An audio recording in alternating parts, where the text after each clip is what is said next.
I got because it is getting dark. But, anyways, I'm here coming through on July the 23rd, 2024.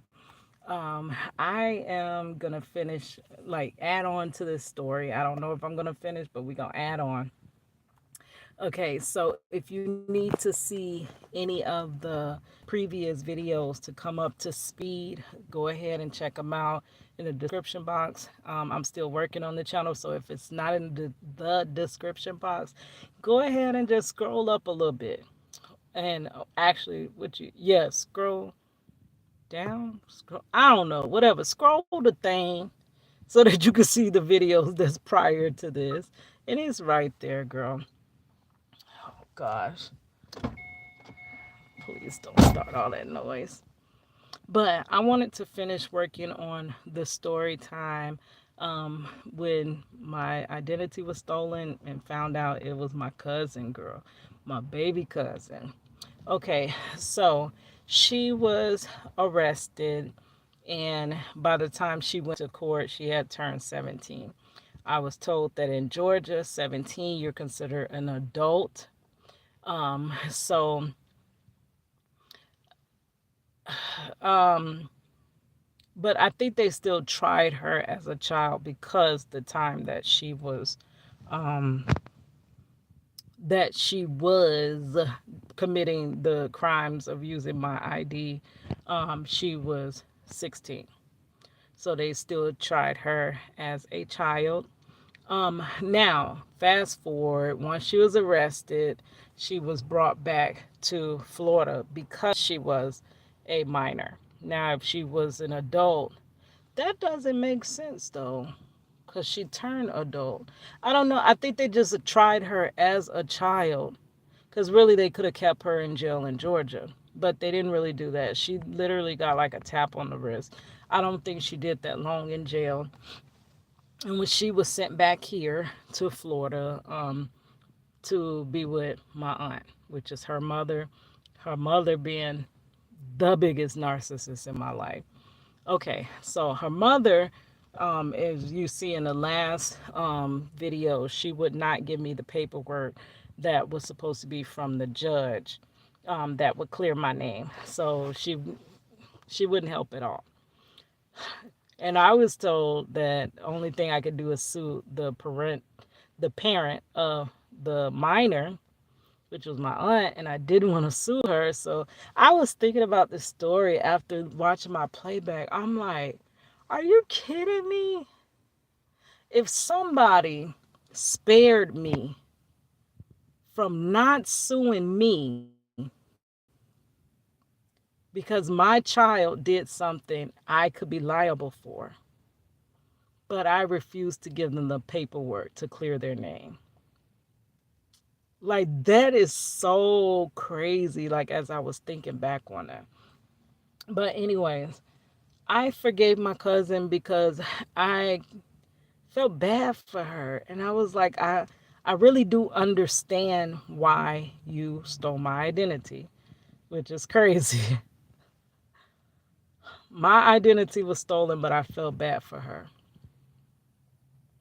And one of those parts show videos previous show I tell how God showed me in a dream who stole my identity, because before that I had no clue.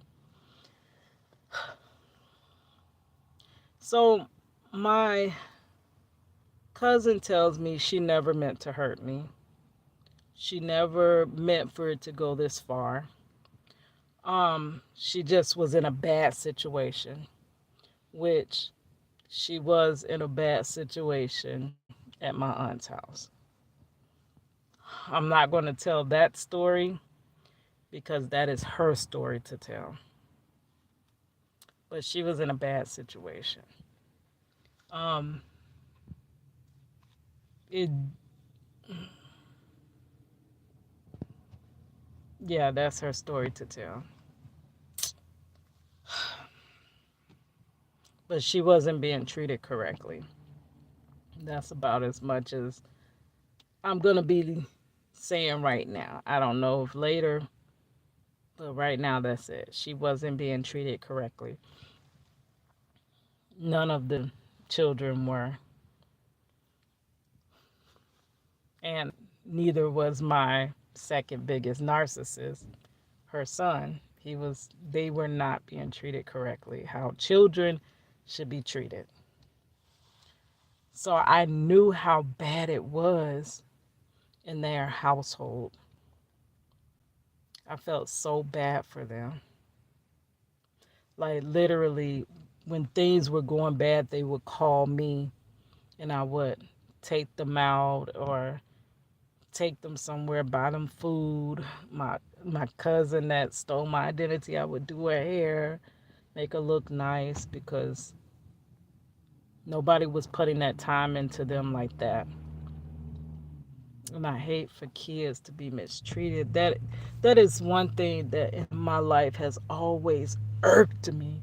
I cannot stand for a child to be mistreated. Children are innocent. And I hate for the innocent to be treated like that's what I fight for. I fight for justice because I fight for my husband who's innocent. I can't stand for the innocent to be mistreated. But children are the most innocent of all. They literally had no choice to be here.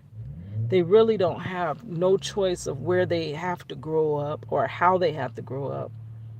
And then they take all that baggage on into adulthood. And people want them to be good upstanding adults, right? With all that baggage they have to carry around. So I understood. She said I couldn't stay home. She said one day I decided I just got to run away. I ran off and I was in a park. I ran to the park. I guess because she's a child, where else do you go but, to the park? And I was crying. And she said that a man seen me crying and he came up to me and he was like, "What's wrong?" And she told him her situation, how she had to get out of her mother's house, she had to leave. And he was like, "Okay, do you know anybody who you can assume their identity? All you need is their name and a little bit of information." And I didn't know how she got all this stuff. And she literally, because I was like, well, what did I leave that she found? How did she get all of this?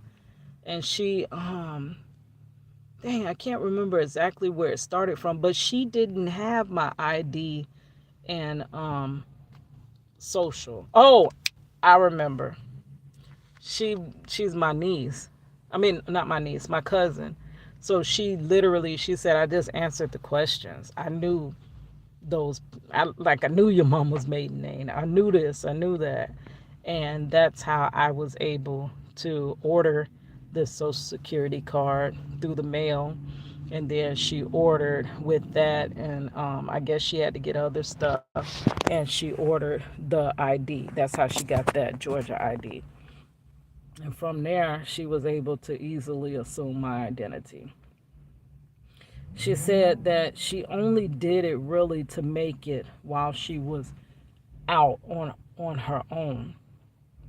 But it quickly, because I was like, but then hold on now. The minute I was getting cell phones turned off, you was getting new cell phones, you was getting this. It was like you were balling. But she was like, yeah, I know.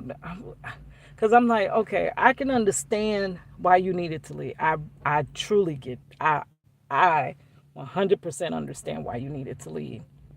But you were doing a little bit too much, like you was trying to live lavish. And she was like, I'm so sorry. I don't know. It wasn't supposed to do that, but I do all of that. But I just, one thing led to another, led to another. And I was like, and the guy that she had seen in the park, that was the man that I she ended up getting me married to. married under my name to him. Crazy. And she said she was so sorry. She was so sorry. And I hard down believed her because I couldn't understand how my mother and their mother come from the same mother, right? Same grandmother, same upbringing, same household, and how they turned out the household, not them, because good came out of that household.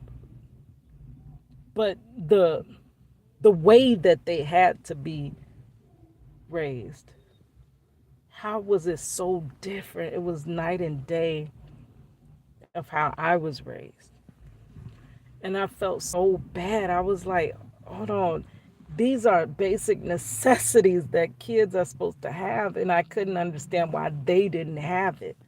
Why do I have this and they don't have it? So I used to do my best to give whatever I could to them. And in turn, the thank you that I got was my identity stolen from one, and the baby became a narcissist and continued on the narcissistic abuse that the mother did to me.